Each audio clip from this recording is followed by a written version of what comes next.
Les deux thèmes que je vais traiter dans cette deuxième vidéo vont être de l'individualisme à la décadence et enfin le dernier thème, tuons la décadence.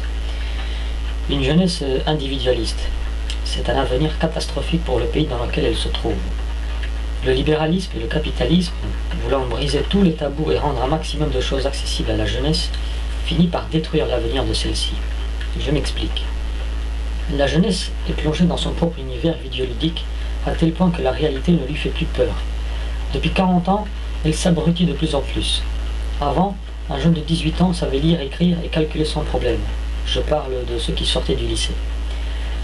40 ans plus tard, beaucoup des jeunes se ramassent dans les dictées, lisent à tort et à travers. Et pourtant, on a beau baisser le niveau des difficultés des dictées, ils ne s'en sortent pas mieux pour autant.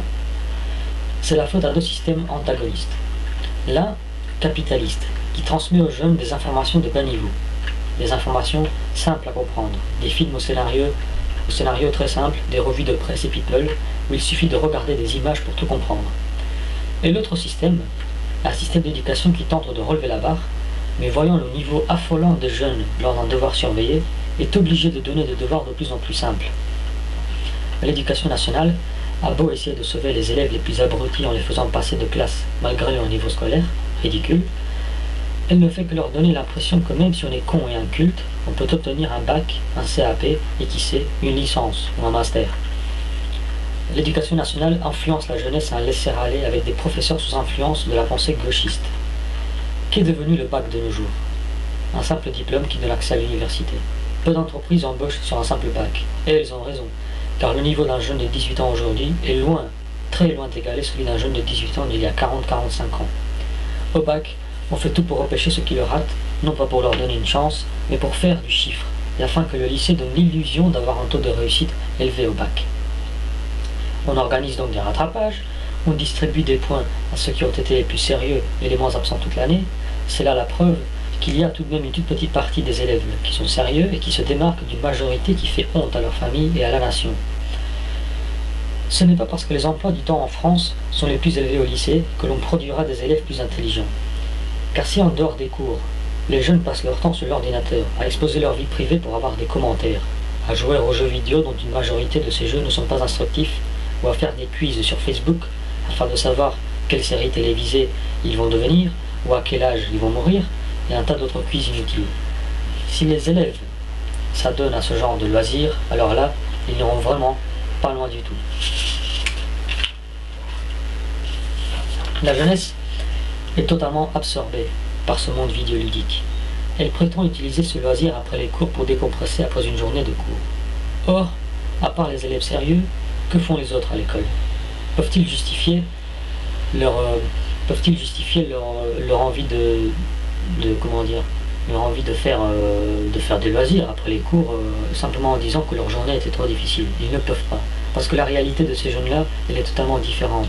Souvent, ils viennent en touristes, avec pour idée prédominante le jeu d'enfoutisme. On les voit entrer en classe à l'heure à laquelle ils veulent, manger dans les couloirs leur sandwich, crier et hurler dans les couloirs comme des bêtes pour se faire entendre et poser les regards sur eux, répondre avec insolence aux professeurs, fumer devant les lycées avant les premiers cours du matin, puis venir mentir en disant que c'est la faute aux autobus et au métro. Que voulez-vous? Laisser les révisions de côté pour s'amuser et profiter des week-ends pour faire la fête, se bourrer la gueule parce que c'est trop cool, et ainsi entrer dans un cycle infernal où l'important est de penser à sa petite personne et surtout de s'amuser. C'est une vision qui est totalement différente de celle qu'avaient les jeunes qui ont bâti ce pays autrefois. Et la jeunesse actuelle, décadente et je m'en foutiste, libérale et gauchiste, ne bâtira jamais rien. La pensée socialiste n'a rien de bon dans l'éducation nationale. Dans les universités, on a l'exemple des communistes, soutenus par certains professeurs qui bloquent les facultés, empêchant ainsi les élèves travailleurs et volontaires d'accéder à leurs cours. C'est intolérable. La pensée gauchiste et libéraliste, appliquée à l'éducation nationale, mélangée à la société de consommation, qui abrutit la jeunesse non avertie et influençable, est un mariage catastrophique. La perte de l'autorité parentale joue aussi un rôle primordial et énorme dans notre société. Pour mettre fin à cette décadence, ou tout au moins commencer à y remédier, il faut instruire la jeunesse et surtout la génération naissante, ainsi que celles à venir. Ce travail passe d'abord par l'autorité parentale, qui doit empêcher l'enfant de se croire libre de faire ce qu'il veut, de pouvoir frapper l'enfant si nécessaire afin qu'il ait peur de reproduire la même erreur deux fois, et de lui imposer des limites strictes durant ses 13 voire 14 premières années. D'où l'importance qu'un parent soit constamment à la maison, ou tout au moins le plus souvent possible. Si l'enfant sombre quand même dans le laisser-aller, ce sera la faute à ses amis et à ses connaissances, qui ont des parents moins sévères. Il faut donc que chaque parent élève son enfant en pensant que c'est bon pour l'enfant lui-même, mais aussi pour les amis de l'enfant qui ne subiront pas d'influence négative. Cette éducation passe par l'apprentissage des règles de comportement en société, de la politesse et du civisme. À 14 ans, ou même avant, l'enfant doit être capable de s'asseoir correctement sur un banc et pas avec les pieds dessus, doit savoir jeter un papier à la poubelle et non par terre, même si la poubelle se trouve à peine 5 mètres. Il doit savoir saluer les adultes qu'il connaît et leur montrer du respect, respecter entièrement ses parents dans la mesure où ceux-ci n'abusent pas de leur violence, évidemment. Il doit savoir respecter les pompiers, la police, les ambulanciers et toute personne qui travaille dès le matin au bien-être de tous. Et je parle aussi des éboueurs qui font un travail d'hygiène remarquable, un travail malheureusement sali et détruit par des jeunes dont les parents se sont montrés irresponsables. Outre ces devoirs, les parents doivent donner le goût à leurs enfants au sport et à l'apprentissage. Ils doivent les initier à lire des choses intéressantes et instructives et faire du sport pour développer l'esprit de solidarité et ne pas les laisser sombrer dans l'individualisme.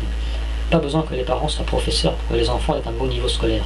Priver l'enfant de sortie, de télé ou d'ordinateur afin de le pousser à se diriger vers les livres et le savoir qu'ils détiennent sont des moyens parmi d'autres. Internet a beau être bourré d'informations utiles, il demeure cependant un moyen qui détourne les jeunes de la lecture d'informations utiles.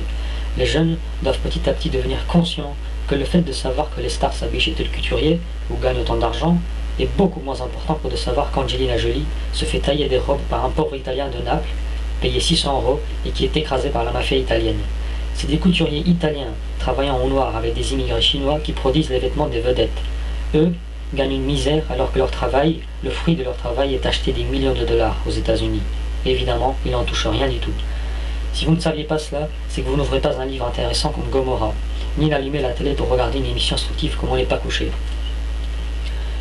Quant au sport, le pratiquer en club permet de développer l'esprit de solidarité et de chasser l'individualisme. On appartient alors à un groupe soudé qui travaille physiquement pour durer.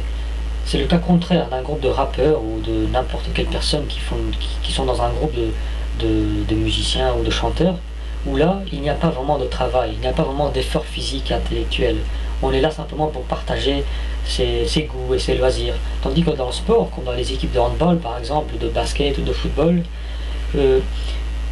cette équipe-là, elle fournit un effort physique intellectuel. Elle devient ainsi non seulement utile pour le club, qui se fait connaître et qui est donc fier d'exhiber ses meilleurs joueurs, mais aussi pour les jeunes qui la composent. C'est ensuite évidemment à l'école de prendre le relais.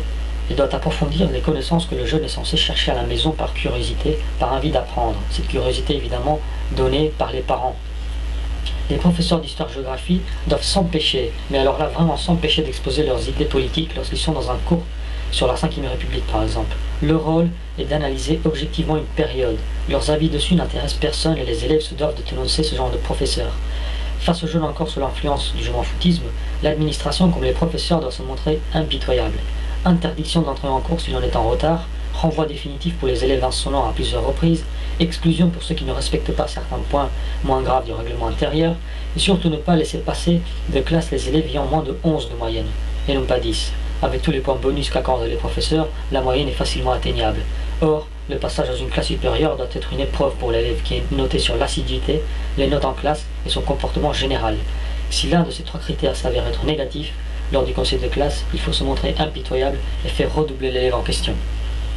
Pour conclure, il est donc primordial que les parents prennent leurs responsabilités, incitent leurs enfants à lire, à écrire des histoires, à se cultiver dès le plus jeune âge, tout en se montrant de moins en moins autoritaire au fur et à mesure que l'enfant s'émancipe et au fur et à mesure qu'il gagne sa liberté. Il faut également que l'école se débarrasse de la pensée gauchiste prédominante, qui pousse des professeurs par exemple à ne pas faire cours jugeant certains chapitres inutiles, qu'elle se débarrasse des méthodes de travail inefficaces et qu'elle en adopte des plus strictes. Si ces deux univers, parental et scolaire, sont ou deviendront complémentaires et arriveront à travailler de main dans la main, on pourra alors faire face à l'abrutissement de la jeunesse je m'en foutiste, malgré la société de consommation ultra présente qui pousse les jeunes à s'abrutir. Je suis désolé de ne pas avoir pu citer des problèmes comme dans les zones d'éducation prioritaire ou des quartiers sensibles. Je le ferai dans une prochaine vidéo dédiée à la délinquance.